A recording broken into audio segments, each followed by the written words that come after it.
radical independence campaign whose virtues I have been preaching up and down this land and in Europe and in the United States when I travel, is something to be very proud of. For me, I have never seen a campaign like this, with such enthusiasm, talking politics, knowing how to take politics to the masses, talking to young people, registering them. In all my years of political activism, I have not seen anything on this scale. Congratulations.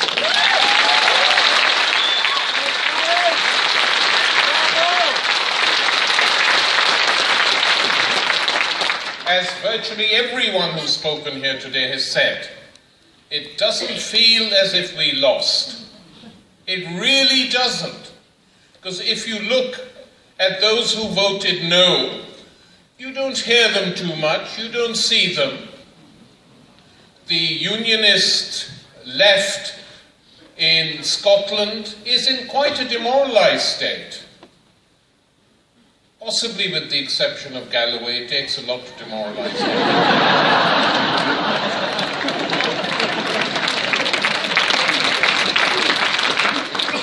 But they don't know where to go, they don't know what to do. They had underestimated the demand for independence in Scotland, and even though they won, they got a shock. I have heard with my own ears mainstream Labour Party people saying we were just not prepared for this.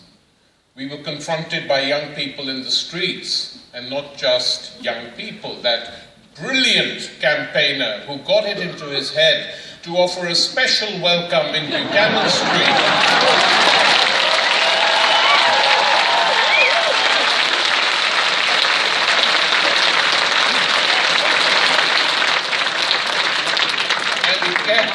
Welcoming them as the rulers of this country, while Star Wars music played. A brilliant, innovative act. We need many more like him.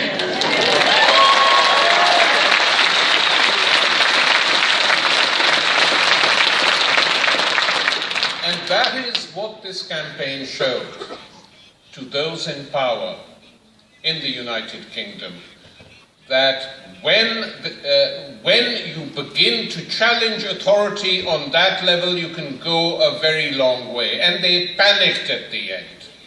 They panicked with the rubbish and the lies and the despicable filth that they came out with in the last 10 days of the campaign.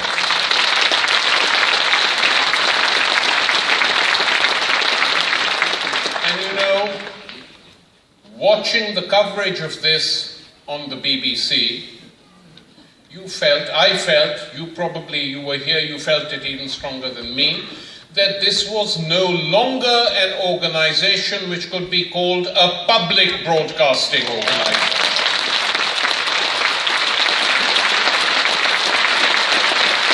It didn't defend all the public.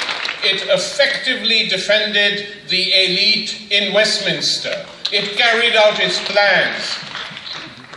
And one can't imagine that these people themselves, Nick Robinson in particular, are people without politics. They have politics, they pretend to be impartial. And the masks came off in the way in which they covered the Scottish referendum campaign. And something has to be done about it. Not just till when Scotland becomes independent, but something can and should be done about it now. And I don't know whether they have the powers to do it, but after the 2016 elections, the Scottish Parliament should vote in new powers to allow communities all over the country and help them, subsidize them to set up their own radio and television stations.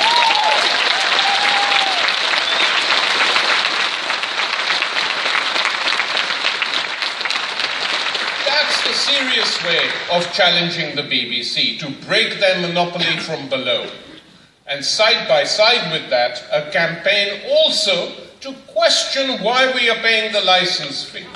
An organization of license fee payers saying we are not prepared to pay our fee if this is the crap they come out with. I could say the same about the print media. Horrific.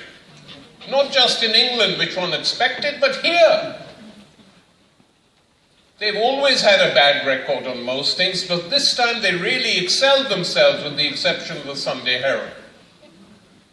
Just representing one point of view, slandering and lying every day, all part of Project Fear, which they created, and Project Fear can win once, it can't win twice.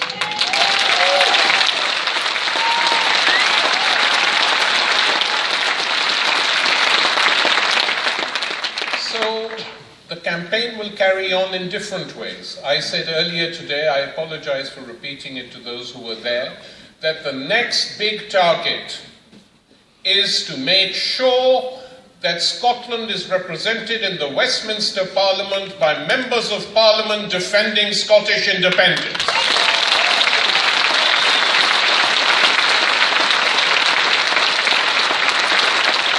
No talk of coalition with Labour, unless they agree to a new referendum, and even that I don't think any Scottish party should enter any coalition in Westminster. You can vote for them on certain issues, no coalition.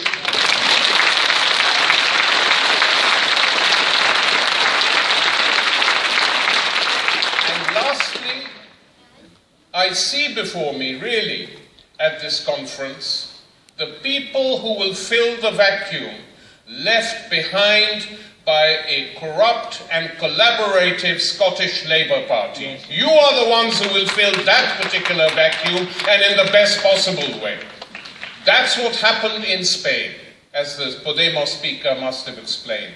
The vacuum was filled by activists, by people who created this new organization, created it in a new way. And having been here now, this is my 4th visit in recent months, I've seen the caliber and the quality of people who've been campaigning, especially the young people, many of whom have spoken here, many of whom, in my opinion, are way far mature than older politicians both here and in England.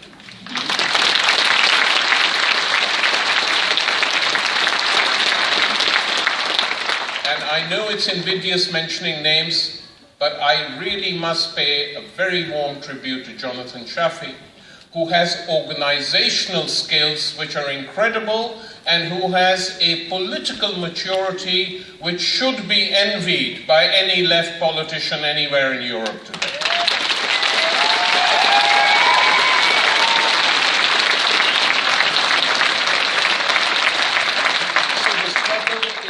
Go on. 2015, 2016, the next referendum. That one I am convinced we will win, because we will have learned from the mistakes made in this campaign, especially on social and economic issues. I'm convinced that referendum will be won. The most important thing, however, from now till then, don't lose your nerve. Carry on in the same united way. Show Scotland at its best, despite disagreements we have with other campaigning people within the independence campaign, because that is the best way to clinch victory. Best of luck.